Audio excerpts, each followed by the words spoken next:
तो बच्चों हम लोग जिस चैप्टर का डिस्कशन कर रहे थे उस चैप्टर के डिस्कशन को हम लोग वापस कंटिन्यू करते हैं। जैसा कि मैं आपको बता रहा था कि हम लोग जो चैप्टर पढ़ रहे हैं उस चैप्टर का नाम है गिल्लू। तो हम लोग इस चैप्टर को वापस कंटिन्यू करते हैं। तो होपफुली आप इससे पहले वाला पूरा वीडियो एक बार शॉर्ट में रिव्यू जरूर कर लीजिएगा। चलिए बच्चों, तो मैं यहाँ से पढ़ना स्टार्ट करता हूँ कि फिर गिल्लू के जीवन का प्रथम वसंत आया। नीम चमेली की गंध मेरे कमरे में आने लगी। बाहर की गिलहरियां खिड़की की जाली के पास आकर चिक चिक कैसे चिक चिक की आवाज करने लगी। चिक चिक का मतलब क्या होता है बच्चों? ये मैंने आपको डिफिकल्ट वर्ड्स में पढ़ाया भी था। चिक चिक का मतलब क्या होता है बच्चों? डिफिकल्ट वर्ड्स खोलिए, उसमें चिक चिक का मतलब देख करके बताइए चिक चिक का मतलब क्या होता है। तो ये है बच्चों डिफिकल्ट वर्ड्स। अगर आप उसमें ध्यान से देखेंगे तो चिक चिक का मतलब आपको हो सकता है उसमें दिखे, नहीं, लेकिन उसमें नहीं है। तो चिक चिक का मतलब बच्चों जिस तरह से पक्षी चोंच में चोंच मिलाते हैं तो उस तरह के खेल को हम लोग कहते हैं कि पक्षी आपस में क्या कर रहे हैं? चिक चिक कर रहे हैं। तो वही लिखा है कि बाहर की खेल, ध्यान से देखिएगा, बाहर की गिलहरियां खिड़की की जाली के पास आकर चिक चिक करके न जाने क्या कहने लगी। गिल्लू को जाली के पास बैठकर अपनेपन से बाहर झांकते देखकर मुझे लगा कि उसे मुक्त करना आवश्यक है। मैंने कीले निकालकर जाली का एक कोना खोल दिया और इस मार्ग से गिल्लू ने बाहर जाने पर सचमुच मुक्ति की सांस ली। इतने छोटे जीव को घर में पले कुत्ते बिल्लियों से बचाना भी एक समस्या ही थी, क्योंकि गिल्लू का शरीर का आकार बहुत छोटा था, इसलिए कुत्ते बिल्ली उसको कभी भी पकड़ के खा सकते थे। इसलिए गिल्लू को इन जीव जंतुओं से बचाना उसके लिए, लेखक के लिए समस्या थी। तो बच्चों लेखक का नाम वंस अगेन क्या है? महादेवी वर्मा। लेखक का क्या नाम है? महादेवी वर्मा।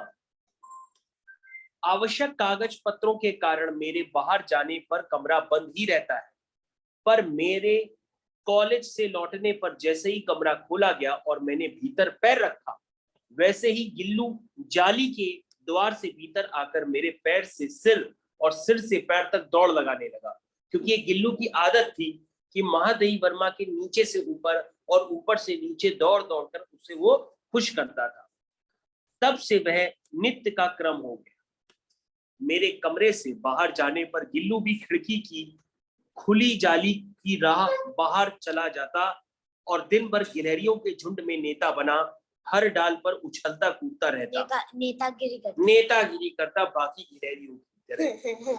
और ठीक 4 बजे वह खिड़की से भीतर आकर अपने झूले में झूलने लगता। मुझे चौंकाने की इच्छा उसमें न जाने कब और कैसे उत्पन्न हो गई थी।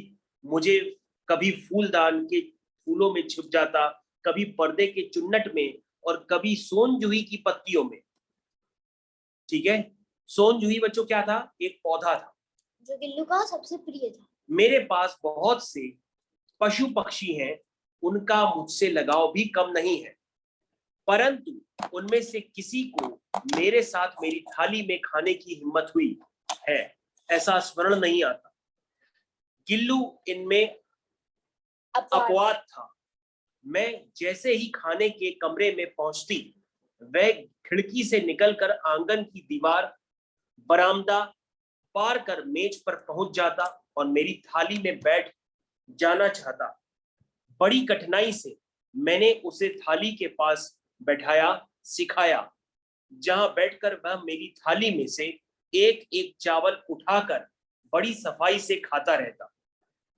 काजू उसका प्रिय खाना था और कई दिन काजू न मिलने पर वह अन्य खाने की चीजें या तो लेना बंद कर देता था या झूले से नीचे फेंक देता था। यानी कि आपके चैप्टर में ये जरूर पूछा जाएगा प्रश्न कि गिल्लू का प्रिय भोजन क्या था। तो आप कहोगे गिल्लू का प्रिय भोजन क्या था? क्या था उसका नाम बताइए? काजू। काजू। ठीक। उसी बीच मुझे मोटर दुर्घटना में आहत होकर कुछ दिन अस्पताल में रहना पड़ा। उन दिनों जब मेरे कमरे का दरवाजा खोला जाता, गिल्लू अपने झूले से उतरकर दौड़ता और फिर किसी दूसरे को देखकर उसे तेजी से अपने घोंसले में जा बैठता। वह सब उसे काजू दे जाते, परंतु अस्पताल से लौटकर जब मैंने उसके झूले की सफाई की तो उसमें काजू भरे मिले, जिनमें ज्ञात हुआ कि वह उन दिनों अपना प्रिय खाद्य कम खाता रहा। क्यों? क्योंकि वो बीमार था, महादेवी वर्मा, क्योंकि महादेवी वर्मा का एक्सीडेंट हो गया था मोटर दुर्घटना से। मेरी अस्वस्थता में अस्वस्थ, स्वस्थ का मतलब मेरा शरीर हेल्थी है, अस्वस्थ का मतलब मेरा शरीर हेल्थी नहीं है। मेरी अस्वस्थता में वह तकिए पर सिरहाने बैठकर अपने नन्हे नन्हे पंजों में मेरे सिर और बालों को इतने हौले हौले सहलाता कि उसका हटना एक परिचारिका की हटने के समान लगता। परिचारिका यानी कि गिल्लू उसके लिए, महादेवी वर्मा के लिए एक तरह से नर्स का काम करता था। परिचारिका का मतलब क्या होता है? नर्स। गर्मियों में जब मैं दोपहर में काम करती रहती तो गिल्लू बाहर न जाता, न अपने झूले में बैठता। उसने मेरे निकट रहने के लिए गर्मी से बचने का एक सर्वथा नया उपाय खोज निकाला था। वह मेरे पास रखी सुराही पर लेट जाता और इस प्रकार समीप भी रहता और उसे ठंडक भी रहती थी। बच्चों, आप जानते हैं कि सुराही के पानी से क्या लगती है? ठंडक लगती है। सुराही का पानी क्या है? सुराही का पानी, बच्चों आपने घर में देखा होगा कि मटका रखा जाता है पानी के लिए, तो जो मटके का शेप होता है वो कुछ इस तरह से होता है, इसको कहते हैं मटका, जिसमें पानी भरा जाता है लोटी से। लेकिन बच्चों, जब मटके का जो मुंह होता है वो लंबा कर दिया जाता है, जब मटके का मुंह जो है वो लंबा कर दिया जाता है तो उसे क्या कहते हैं? सुराही। तो बच्चों, ये आपका जो शेप है वो है मटका, और ये वाला जो शेप है ये क्या है? सुराही। तो सुराही का जो गर्दन होती है, नेक होती है, वो लंबी कर दी जाती है। और सुराही का पानी इसलिए बच्चों ठंडा रहता है क्योंकि जब कुम्हार इस सुराही को बनाता है तो वो बनाने के बाद जब सुराही कच्ची मिट्टी की होती है तो कच्ची मिट्टी की सुराही में वो क्या कर देता है? सुई से काफी सारे छेदे कर देता है। क्या कर देता है? सुई से काफी सारे उस मिट्टी में छेदे कर देता है। उस छेदे को हम लोग अंग्रेजी में पोर्स कहते हैं, और वो पोर्स क्या करती है? पानी का इवेपोरेशन करती रहती है, जिससे पानी सुराही के अंदर गर्मियों में क्या रहता है? ठंडा रहता है। तो बच्चों, आपने अगर पहली बार सुराही देखी हो तो सुराही का शेप इस तरह से होता है जो मैंने आपको बना के दिखाया। बाकी आप बच्चों कभी भी बाजार मार्केट में जाएं तो मम्मी से जरूर पूछिए कि मम्मी, सुराही और मटका हमें दोनों अलग अलग दिखाओ। तो मटके का शेप और सुराही का शेप आपको दोनों क्लियर रह जाएगा। तो गिलहरी सुराही के नजदीक क्यों रहता था? क्योंकि सुराही में गर्मी में भी क्या पैदा होती है? ठंडक, कोल्डनेस, जिसकी वजह से वो गिल्लू उस सुराही के नजदीक बैठा रहता था। आगे देखिए, गिलहरियों के जीवन की अवधि 2 वर्ष से अधिक नहीं होती। याद रखिए, ये भी आपका क्वेश्चन बन गया। जैसे मनुष्य की जो लाइफ होती है वो 60 साल, 65 साल, 80 साल, 90 साल तक होती है, लेकिन जो गिलहरियों की लाइफ होती है वो 2 वर्ष से ज्यादा नहीं होती। अतः गिल्लू के जीवन की यात्रा का अंत आ ही गया। दिन भर उसने न खाया और न बाहर गया। रात में अंत की यातना में भी वह अपने झूले से उतरकर मेरे बिस्तर पर आया और ठंडे पंजों से मेरी वही उंगली पकड़ कर हाथ से चिपक गया जिसे उसने अपने बचपन की मरणासन स्थिति में पकड़ा था। तो महादेवी वर्मा उस गिल्लू को मरणासन यानी कि मरने की स्थिति में लाई थी, लेकिन 2 साल की अवधि पूरी होने पर गिल्लू पुनः मरणासन हो गया, यानी कि मरने की स्थिति में हो गया, और वो झूले से उतर के लेखिका यानी कि महादेवी वर्मा की वापस उसने उंगलियां पकड़ ली। पंजे इतने ठंडे हो रहे थे कि मैंने जागकर हीटर जलाया और उसे गर्मी देने का प्रयत्न किया। याद रखिएगा बच्चों, गर्मी को यहाँ पे उष्णता लिखा हुआ है। उष्णता का मतलब क्या होता है? गर्मी। फिर से बोलिए मेरे साथ, उष्णता का मतलब क्या होता है? गर्मी। गर्मी। परंतु प्रभात मतलब बच्चों सुबह होता है। प्रभात मतलब क्या होता है बच्चों? सुबह। क्या होता है? सुबह। सुबह यानी कि मॉर्निंग। परंतु प्रभात की प्रथम किरण के स्पर्श के साथ ही वह किसी और जीवन में जागने के लिए सो गया। यानी कि सुबेरे की प्रथम किरण के साथ गिल्लू की आत्मा उसके शरीर से निकल चुकी थी। गिल्लू मर चुका था और उसका आत्मा दूसरे शरीर में जा चुकी थी, क्योंकि आत्मा कभी मरती नहीं है, बस वो एक शरीर छोड़ के दूसरा शरीर धारण करती है। मनुष्य क्या है? मट्टी है। क्या है? मिट्टी। चलिए, उसका झूला उतार कर रख दिया गया है और खिड़की की जाली बंद कर दी गई है। उसके जाने पर, उसके मरने पर, उसके देहांत होने पर महादेवी वर्मा ने उसका झूला उतार के रख दिया, खिड़की की जाली भी उसके लिए बंद कर दी।